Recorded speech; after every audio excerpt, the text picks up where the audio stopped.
Welcome to the Divorce Survival Guide podcast, where we have open and honest conversations about co-parenting, separation, divorce, and the hardest question of all, should you stay or should you go?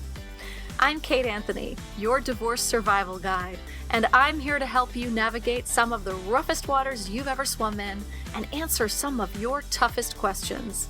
I've been to hell and back, and now it's my mission in life to help you get to the other side of this process with your sanity and your heart intact.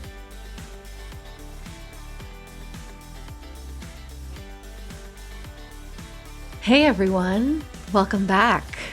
So today I want to talk about letting go and the process of reclaiming your power and healing throughout this process, especially if you are recovering from abuse.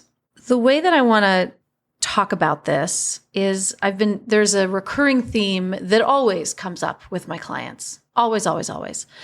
And it's sort of come up a lot in the last couple of weeks. And so I wanted to really talk this through and break it down. And it's about the way in which, honestly, we've been brainwashed, and that the abuser has controlled our thoughts, feelings, and on the way that we function in the relationship and in the world out of fear, right?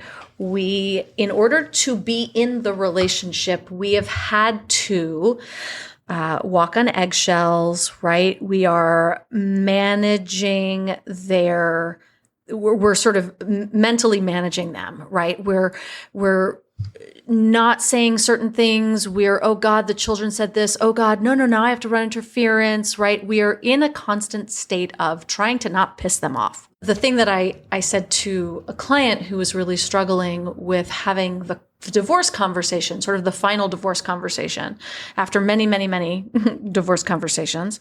And I said, it's as if you've spent your entire relationship walking through a minefield, and you have figured out where all the mines are, and you've spent decades now walking through the minefield, not stepping on the mines because you know where they all are, and you're very careful to not step on any of them.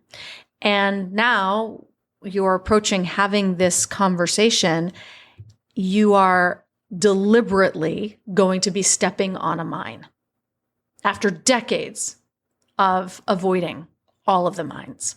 It doesn't compute. It doesn't make sense in a brain that has been conditioned to skirt around all the mines, to hold this person to account, to have your own feelings, to have a conversation in which you express that your feelings matter in a relationship in which your feelings have never mattered, or you have had to bury them and ignore them because it would upset a very delicate balance. It doesn't make sense. The thing that I see with my clients is that we've been mentally trained, brainwashed into this set of behavior patterns, feelings, responses. And there's a very clear rewiring of the neural pathways that has to happen that is fucking terrifying. It's not just terrifying, it's completely new. It's completely new. So, these are coping mechanisms, right? So when you've been mentally managing your abuser, it is because you have learned how to cope and survive. There's nothing wrong, right? I want to really stress this. You've done nothing wrong other than try to survive. And the way that we do this, right, these coping mechanisms are to bury our own thoughts and feelings, to try to manage everything, to make sure that their feelings are okay, depending on what kind of abuse that you're suffering, right? If you're, there's the emotional vampire of a narcissist that, will suck all the air out of the room because they just, their feelings are the most important and they're so, they have so many of them and all of the things, right? Or then you have the rager, I don't need to tell you. We know the brand, right? But we have developed coping mechanisms by mentally managing them in order to protect ourselves and often our children. And we kind of build up these almost like delusions in our brains that what we're doing is protecting anybody, ourselves or our kids. In a sense, we're sort of deluding ourselves into thinking that we actually have some control over this, right? So we think that like, if I could just manage their emotions properly enough, then I'll be okay. The kids will be okay. But those are the very things that have actually kept us trapped, right? That keep us in this relationship and in the dynamic. We're essentially trained to be hypervigilant about everything about them, right? So our focus is 24/7 on this other person and how they're gonna react, and are they, do they feel okay? Are they hangry? Whatever it is, and that deliberately and by default takes all of the focus off of ourselves. It takes the focus off of our children. I have a client who said that she was so tuned into managing her ex's emotions that she didn't even notice her kids' fear. That later she realized how much of herself and being present for herself and her children that she had sacrificed. This is sort of a deeper conversation about dropping the rope. I always talk about dropping the rope, right? They're going to keep whipping it at you. And whether you pick it up or not is your choice. The problem is that you have been so conditioned to believe that you don't have a choice, that the notion that you can set a boundary. I was talking to another client this week about boundary setting, and I was so reminded of my own experience. And in particular, I think for me, this came more to a head and was more prevalent with my mother than anybody else in my life. My mother was so controlling. Every ounce of my life was sort of managed by just trying to dodge her control, trying to fight against her control. I think I've said this before on the podcast. I remember my godfather once said to me, he said, this was when I was like 16, and he said, I feel like you haven't had the opportunity to grow in a way that you should have because you've spent all of your energy fighting off your mother. And that I was like, it was the first time I really felt seen or heard, and also had someone put words to what I felt. I felt like my entire life was organized around defending my own humanity from the one person who was supposed to, love me more than anybody else in the world, my mother, right? All of my energy was spent bobbing and weaving, dodging, fighting for any semblance of self. But I did not know. People would say, I remember my first sponsor in Al-Anon saying to me, and I've told you guys this before, but she said to me, you set a boundary and your mom sees it as a goalpost. And my response was like, yeah, that's why I can't set a boundary with her. What I learned later on is that is why my boundaries have to be that much firmer, right? I talk about boundaries in my book and in the past on the podcast as being like you're building a fence in a garden, right? And you wouldn't expect the deer and the bunnies and the bears to build the fence for you. You wouldn't expect them to intuitively know not to come into your garden where all the beautiful, wonderful things are that they want to eat, live, and are growing. You have to build that fence for them. But then if you realize that the deer are hopping your fence, your job is to build the fence higher. If you realize that the bears are coming and ripping all the fencing off and walking in, probably you're not going to go, oh, well, see, I guess I can't have a fence. You're going to build a wall that can't be taken down.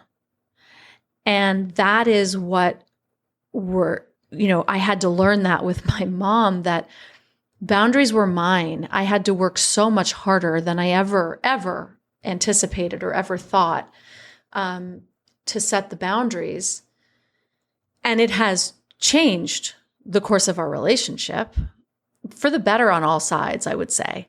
But it took me a really, really long time to realize that despite her control, despite her not wanting me to have any boundaries, I could still do it. And it took me a long time to learn how. Because when people would say, if I say this, then she's just going to say this, or she's just going to do that. And people would say to me, and then what? And I'd be like, well, you don't understand, because then she's just going to blah, blah, blah, blah, blah. So obviously I can't. And they're like, and so what? So what if she does? Right? Now, in cases of abuse, if the response is, but then he's going to hurt me, physically assault me, that doesn't mean that you don't set the boundary, but it certainly means that you take more precautions. You don't allow yourself to stay in the line of fire. You set a stronger boundary by taking yourself to a shelter. So I was talking to a client yesterday, and she was talking to me about the fact that he sends 35 texts, and some of them go over how like sometimes if a text is so long, you have to actually click it and open it up so that it he'll send like 30 texts that are that long overnight because she said one thing that pissed him off or didn't do what he, required or whatever. And I said, you can put him on mute, right? You know that you don't have to receive those texts. You can block him. You can use those texts as evidence for an order of protection so that he can only contact you through a co-parenting app. And I said, you also don't have to read them. And this was like such a foreign concept to her, which I totally understand because it was the same way with my mom. What do you mean I don't have to read them? Yeah. Just because he's spewing his emotional vomit in your direction doesn't mean that you have to read it, receive it, acknowledge it, respond to it, nothing, right? So all of that emotional vomit that's coming across in text messages or emails, right? They can stay unread. And because the second you read it and you digest it and you put that inside your brain, you've picked up the rope. Because now you want to fight back. Now you want to defend yourself. Now you want to explain to him about how he's wrong about you and the things that he's saying are just not fair because doesn't he understand that blah, blah, blah. It doesn't, none of that matters to him. Because at the end of the day, the abuser's goal is very simple, and it's power and control. Everything that they're doing is about gaining power and control over you. And so if you tap dance around them, they've got their power. If you, defend yourself, if you explain to them why they're wrong about you, you're hooked. That's it. You've picked up the rope. And you're back in the dance. I don't care if you're negating everything that they said, right? Because negative attention is attention. All they want is your attention. The only way that they lose power over you is when you stop engaging with them. Literally don't pick up the rope. You do not need to respond in any way, shape, or form. The only thing you need to respond to is, something about the children. They could send you this long text about, all sorts of things, whatever. And you could respond with, okay, then I'll pick the kids up at 4:00. And that's it. You don't have to respond to anything else if it doesn't have to do with the children. I will tell you that I've really been encouraging more people to use Aimee Says. the AI tool that is specifically for victims and survivors. And she has some, if you put in their texts, if you feel like you need to respond and you copy and paste their text messages into the Aimee Says website, she can read it for you. You don't even have to read it. She'll read it for you. She'll analyze it, and then she'll tell you how to respond. And that's it. You don't have to read it. So I highly recommend more people using Aimee Says, AIMEESAYS.com. It's just a web platform. There's no app, but it's brilliant. And it will just sort of suck the air out of all of this shit that they're sending you. Here's the thing is that when we are engaging with them, it's because we actually believe that we can control this situation. We believe that we can change them. We believe that there's just one thing that we'll finally figure out that we'll be able to say that will get through to them. We believe that we have some control over how they are acting, reacting, treating us. And the fact of the matter is that we are completely powerless over how other people are going to act, react, and treat us. That we're not going to find the thing, the key. By the way, if you've been trying for 30 years, right? The definition of insanity is doing the same thing over and over again and expecting a different result. The results are real clear. The results are in, and they're really clear. We actually have no power. We are powerless to change this dynamic and these behaviors. The only thing we have power over is ourselves and our own reactions and our ability to drop the rope and disengage. And we can do that. In Al-Anon, they talk a lot about detaching with love, not with an X, right? We don't need to yell and scream and vilify or anything. We can just say, okay, thanks so much. I disagree with your assessment. Let's continue to talk about the, picking up the kids at 4, whatever, exchange, whatever it is, right? You can, in all of your rage, right? Get your rage out. And then, but as soon as you rage at them, they've got you again. You're hooked. You've got the rope. So it is this detaching with love, detaching with neutrality even, right? There's no emotion in this.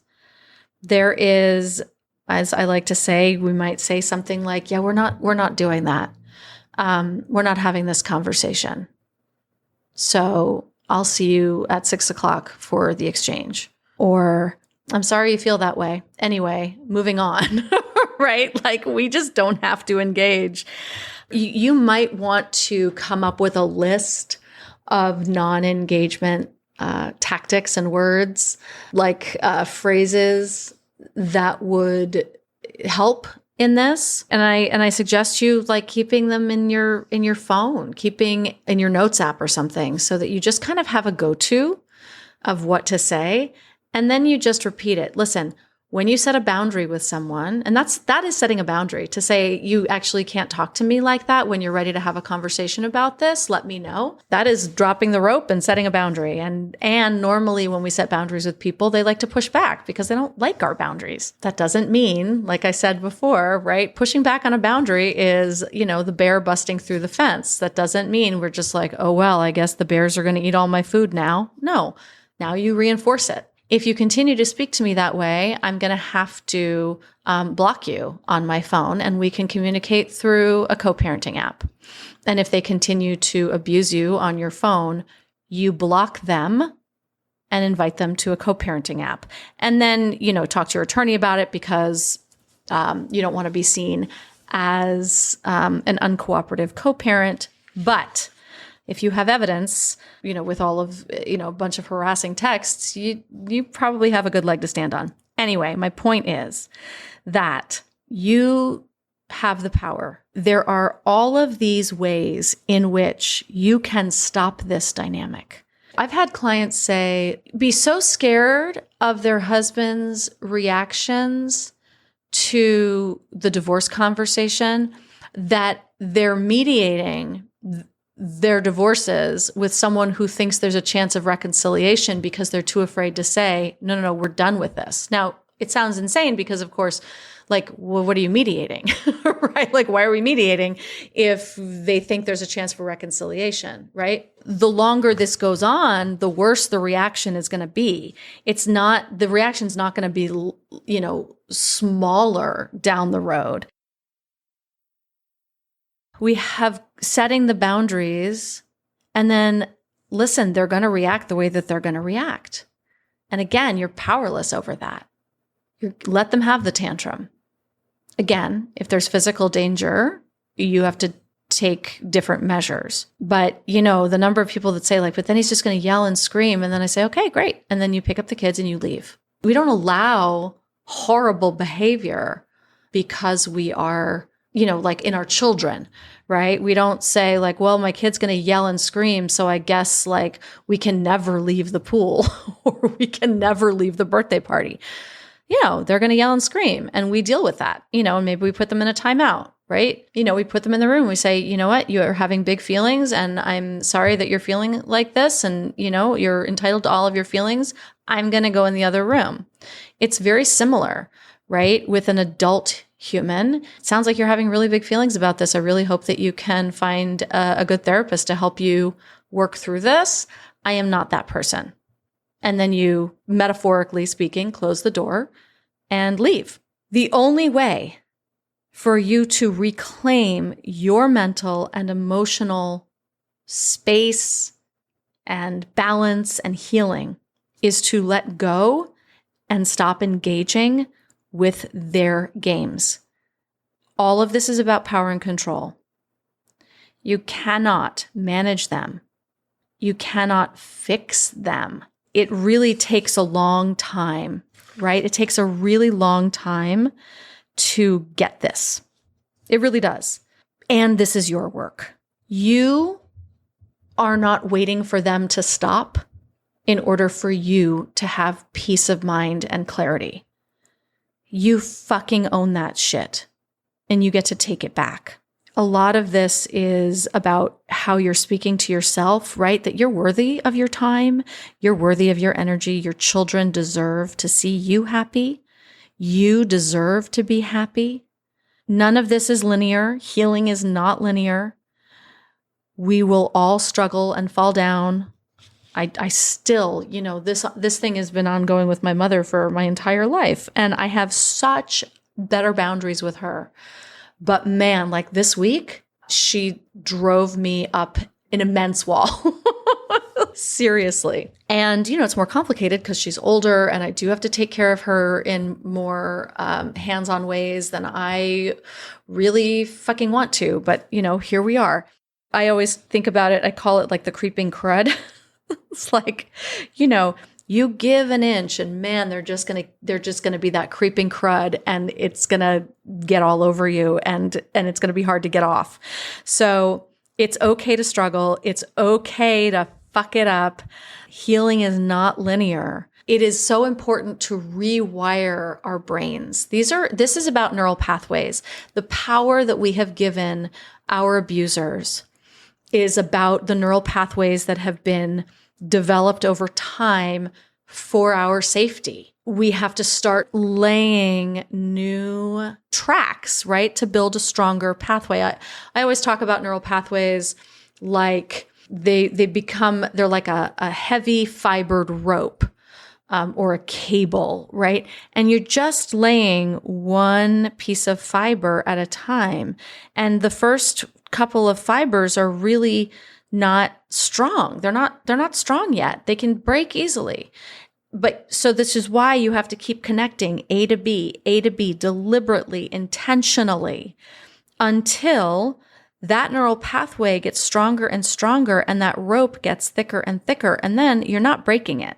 So you have that level of neural pathway with the abuser and responding, right? And tug of warring with that. Now you're starting fresh. This is like you're learning to walk again. You're relearning how to function in a healthy, non-codependent way.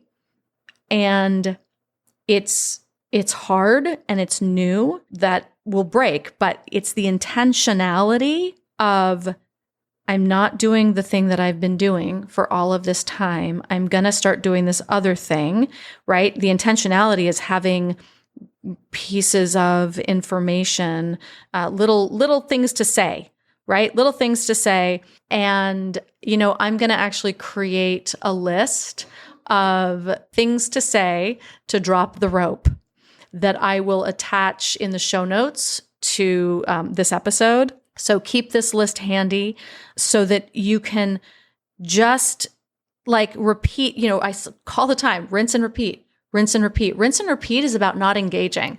Rinse and repeat is about, I said what I said, right? It's asked and answered.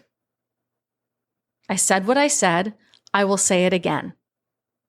I'm not going to now dive into whatever narrative you want to, right? I control this narrative. And I said what I said, and I'm not engaging. So I will put that in the show notes. I'll just give you a little help for, what to say.